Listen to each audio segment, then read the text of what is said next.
പത്തനംതിട്ട മല്ലപ്പള്ളിയിൽ വീട് ജപ്തി ചെയ്ത കുടുംബത്തിന്റെ ദുരിതം തുടരുകയാണ്. 3 പെൺകുട്ടികളടങ്ങിയ കുടുംബം അന്തിയുറങ്ങുന്നത് വീടിന് പുറത്തെ പറമ്പിലാണ്. വായ്പാത്തുകയിൽ കോപ്പറേറ്റീവ് ഹൗസിംഗ് സൊസൈറ്റി ഇളവ് നൽകാൻ തയ്യാറായിട്ടില്ല. പ്രവീൺ പുരുഷോത്തമൻ നൽകും. പ്രവീൺ, ഇപ്പോഴും അവർ ദുരിത ജീവിതമാണ്. ഈ രാത്രിയിലും പുറത്തു തന്നെയാണോ അവർ തങ്ങുന്നത്?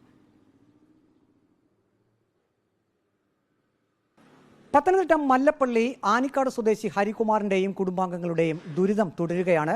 വീടിന്റെ സിറ്റൌട്ടിലാണ് ഹരികുമാറിന്റെ അമ്മ വത്സമ്മ അന്തിയുറങ്ങുന്നത്.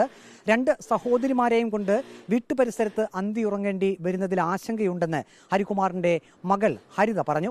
8 സെന്റ് ഭൂമിക്കും വീടിനും 20 ലക്ഷത്തോളം രൂപ മതിപ്പ് വിലയുണ്ട്. എന്നിട്ടാണ് 2 ലക്ഷം രൂപ വായ്പാ തുകയും പലിശയും അടയ്ക്കാത്തതിന് വീടും പുരയിടവും ജപ്തി ചെയ്ത് തങ്ങളെ വഴിയാധാരമാക്കിയതെന്നും ഹരിത പറഞ്ഞു. 2 ലക്ഷം രൂപയുടെ പേരും പറഞ്ഞ് നമ്മളെ വീട്ടിൽ നിന്ന് ഇറക്കി വിടണ്ടായിരുന്നു. നമ്മുടെ സ്ഥലത്തിൽ നിന്ന് അവർക്ക് അറ്റാച്ച് ചെയ്യായിരുന്നു. വീട് നമുക്ക് ഒഴിച്ചു തരുമായിരുന്നെങ്കിൽ നമുക്ക് താമസിക്കെങ്കിലും ചെയ്യായിരുന്നു. ഇതിപ്പോൾ നമ്മുടെ സ്ഥലവും പോയി വീടും പോയി നമുക്കൊന്നും ഇല്ലാത്ത അവസ്ഥയിൽ നിൽക്കുകയാണ്. അതേസമയം വിഷയം സഹകരണ വകുപ്പിന്റെ ശ്രദ്ധയിൽപ്പെടുത്തിയിട്ടുണ്ടെന്നും പ്രശ്നപരിഹാരം ഉടൻ ഉണ്ടാകുമെന്നും CPIM പ്രാദേശിക നേതൃത്വം വ്യക്തമാക്കി. സഹകരണ വകുപ്പുമായി ബന്ധപ്പെട്ടിരുന്നു. പരമാവധി പലിശയിലൊക്കെ കുറവ് ചെയ്യുന്നതിന് വേണ്ടിയിട്ടുള്ള എല്ലാ കാര്യങ്ങളും ചെയ്യും. പക്ഷേ മുതൽ പലിശ ബാങ്ക് കുറയ്ക്കാൻ വേണ്ടിയിട്ട് തയ്യാറല്ല.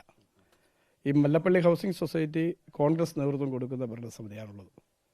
അപ്പോൾ അവർ അതിനകത്ത് എന്ത് ചെയ്യാൻ കഴിയുമെന്നുള്ളതിനെ സംബന്ധിച്ച് അവരോട് ആലോചിച്ചിട്ടുണ്ട്, പറഞ്ഞിട്ടുണ്ട്.